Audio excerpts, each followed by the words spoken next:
Welcome back to Festival Fishbowl. I met our next guest a couple of years ago, just kind of out of pure chance, and is now one of my favourite people to see during festival time. This is Jenny Wynter. Yay! Yay! 3 people in the audience clap. All right, nice work.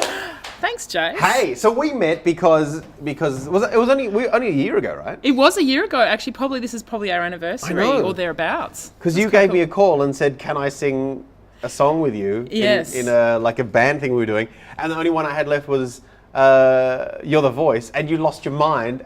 And we had other people who sucked at it, and I'd never met you before. I was like, okay, well, we need someone to sing it. And it closed the show, and I was like really nervous. Yep. And you smashed it at the park. It was so much fun. It was so much fun. I just remember too begging the makeup people to put, because everyone was getting crazy rock star makeup on. And I mean, I was doing a John Farnham song, so it's not really necessary, but I just couldn't resist. So it was full get up and red and green and black, and it was amazing. And that was the first night I have ever crowd surfed. Did you crowd surf? During You're the Voice. Because I thought to myself, because one thing that I do musical comedy, but one thing I'm always a bit jealous of proper musos and bands is that they get mosh pits and that they get to crowd surf, and like no comedian, no matter how great they are, will ever get to do that. And so when I had my chance in the comedy band thing, I was like saying to the crowd, come on down, let's make a mosh pit. And I think 7 people took me up on it. Sweet. But that was enough. And then I said, I'm going to jump on you. And then I ran, and then I chickened out. And then these guys are looking up at me and they're like, come on. And I went, okay, down I went. It was one of the most beautiful moments of my life. Jason. Hello. The chat room would like a demo of your musical comedy. Is that possible? What? We don't have any musical instruments. I don't have an instrument. Chat room. A cappella? Oh, don't ask people to do that. I could. Well, what could I do a cappella? I don't know. We're not stitching you up. This is generally the internet being a jerk face. You know what, jerk face internet? If you want to, you could go to my YouTube channel. That's a much better idea. Do you have a YouTube clip we could play? Because apparently I do. It's not lined up, but I can get you one. Yeah, absolutely. Okay. Well, maybe we'll do that in like a break or something, and we'll have that as a break. Yeah. I'll check it out. What's your YouTube? Okay.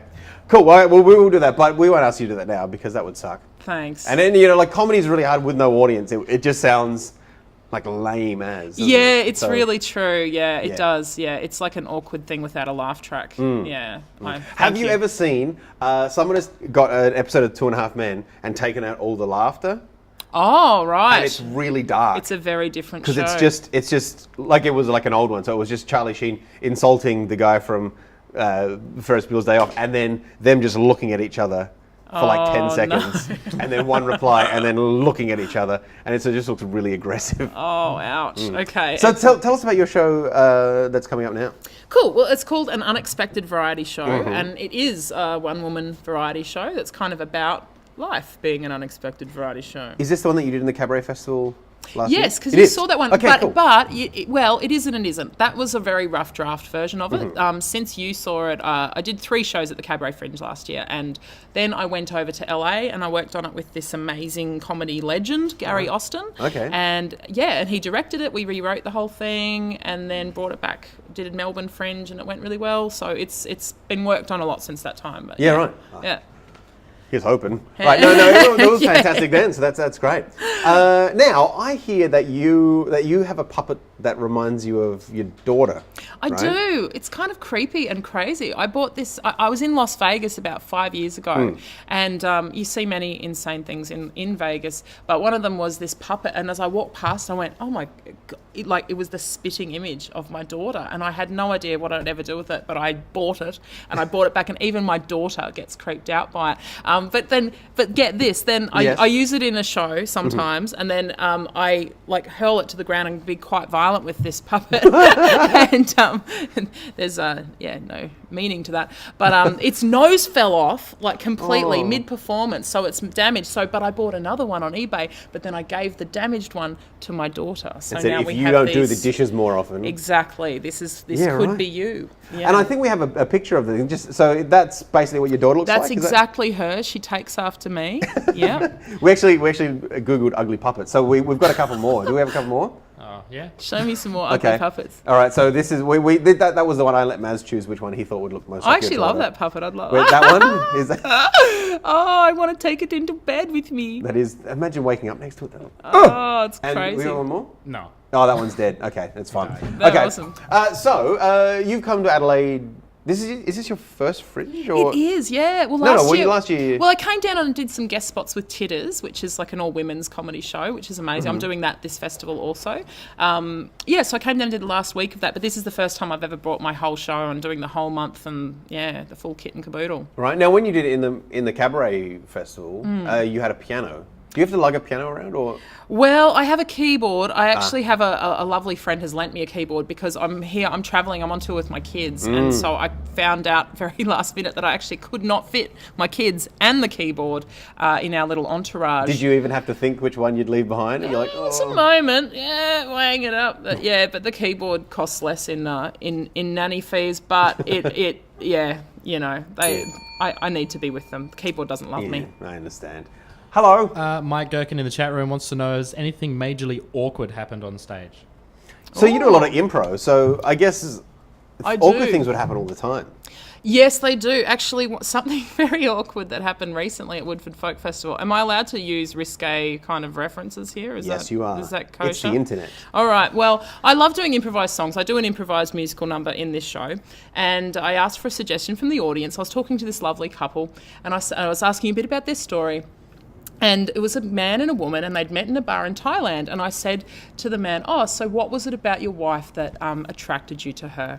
And he said, I was just looking for a slut. And there she was.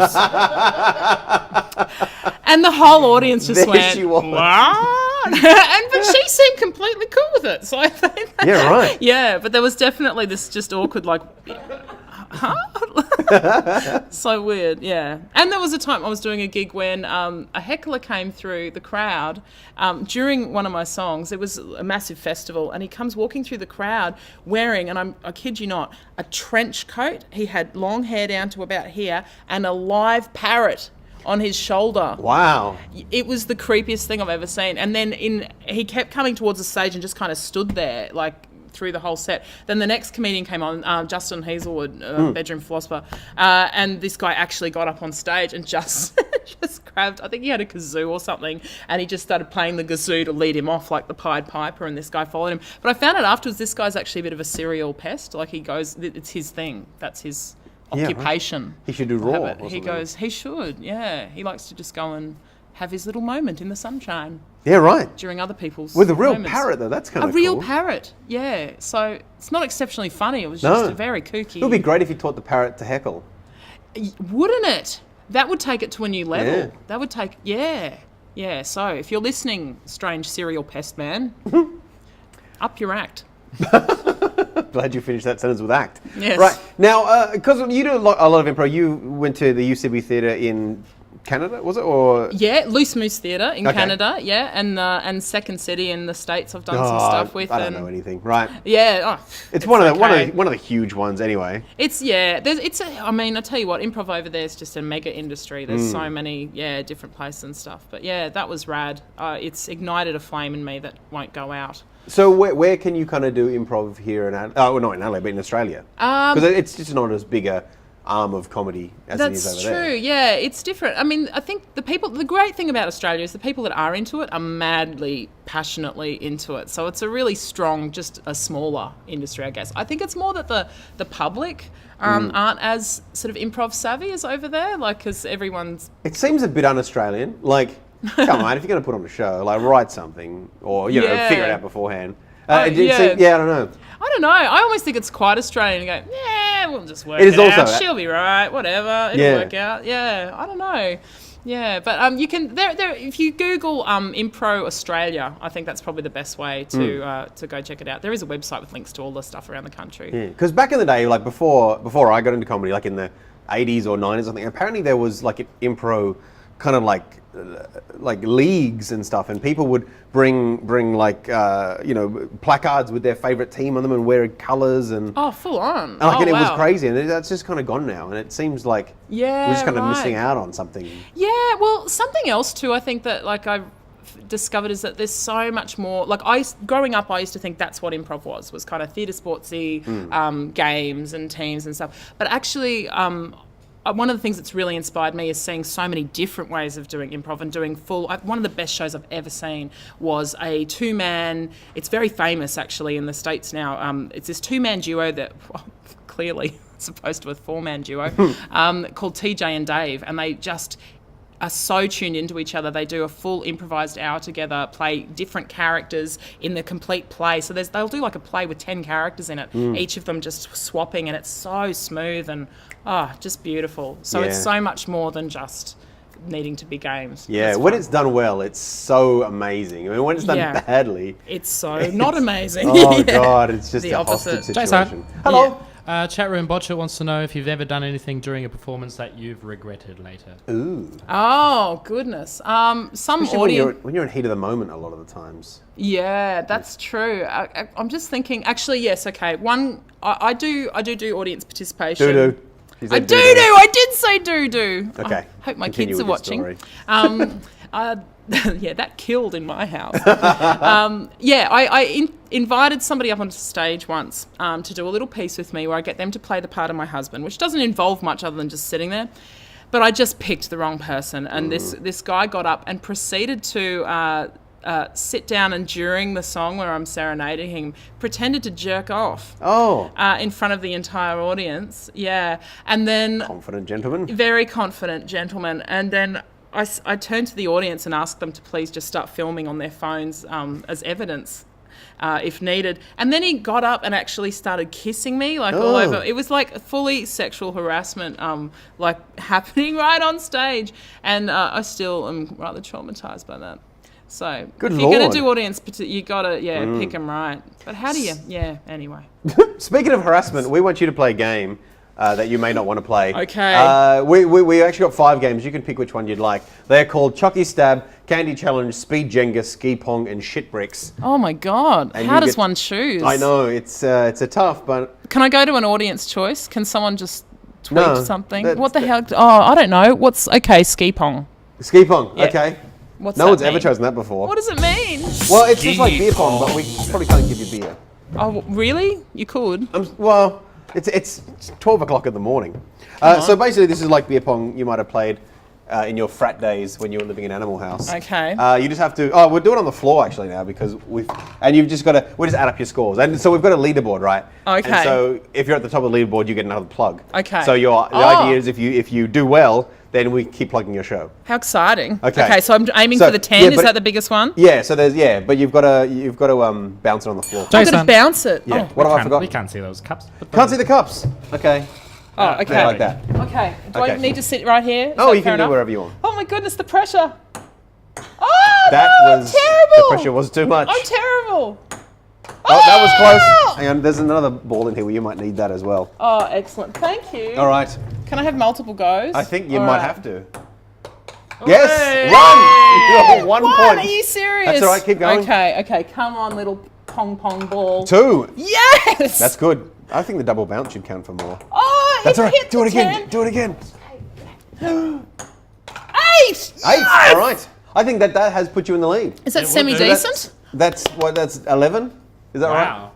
Yay, okay, well, we've even got a leaderboard we can put you on and show you in a Oh, second. hooray. But we should plug your show one more time. Thank you. And we've also got some giveaways, which we'll do as well. So Excellent. tell me about your show and where it is and when it is and stuff. It's at the Light Hotel in the High Rollers Room. That's on Curry Street. It's kind of opposite High Ground. Okay. There, near Shimmering West. There's lovely cabaret stuff there. It's 7 o'clock most nights, and it's sold out tonight. I've sold out my first ever show. Super sweet. Which I'm stoked about. But tickets available all throughout the rest of the season. An unexpected variety show. Excellent. We have some giveaways to tonight.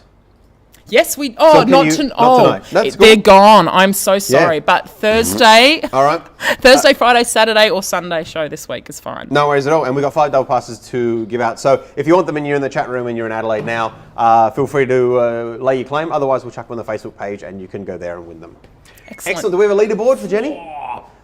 Woo! Kicking ass. Oh, that's actually decent. I thought I was terrible. No, that is terrible. Sammy J, cheat sauce. What does that mean? You know what? At the start of it, we were making them bounce it off this. It's really more our fault than theirs. Okay. Oh, poor So Sammy. the sooner we get people just to knock them down the leaderboard and off the bottom, the better. Nice. All right. Sounds good. All right, excellent. One more time for Jenny Wynter. Thanks, heaps. Thank you. We're going to come back with Tom Binns.